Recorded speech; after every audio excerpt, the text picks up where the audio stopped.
Medical Missionary Volunteers sa North Central Mindanao Conference Ambassador Association aptik nga misuporta sa serbisyo medikal sa mga katawhan sa lugar sa Purok 1, Sagaran, Talakag, Bukidnon.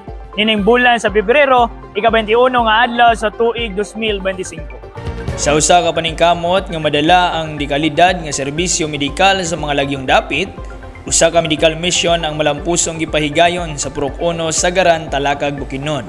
Bisan pa sa lapok ug maulan nga panahon, wala kini nakapugong sa mga medical missionary volunteers nga mutabang sa mga residente sa maong lugar. Inubanan sa mga barangay health workers ug sa atong barangay council, ang mga medical missionary team naghatag og libreng serbisyo. Malipayon ang mga residente sa nagadaiyang serbisyo nga ilang nadawat, sama sa vital signs check, karada scan, blood sugar test, uric acid test, eye check with free glasses, massage, tool sharpening, haircut, natural remedies, counseling, consultation, ug uban pa.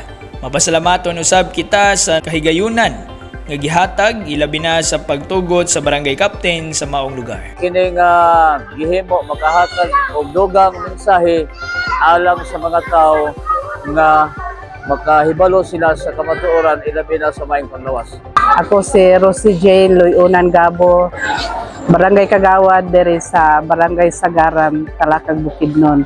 Ako nagpasalamat sa kanang gipahigayon nga programa sa Seventh-day Adventist nga dili lang nga ang mga katawhan nakakaon sa kanang sa physical nga aspeto kung dili sa labaw sa tanan sa kaning espirituhanon nga aspeto tungod kay kinahanglan sa tao ang masuginlan sa pulong sa Ginoo aron sila makakabot sa kaluwasan. Pasalamat pud ko sa ilang gipahigayon nga medical mission nga daghan ang mga katawhan nga naka-avail sa programa sa mga tambal, sa check-up sa mata nga daghan kayo ang nagka-problema diri sa ilang mata. Dako kayong tabang ni nga nahitabo karon diri sa among barangay tungod kay daghan nga katawhan ang nakabenepisyo. Daghang salamat.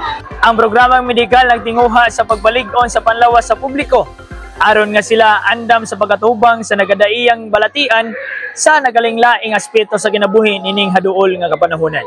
Seljan Ray Marianas, Adventist Light Media for Mispa Live News and Commentary.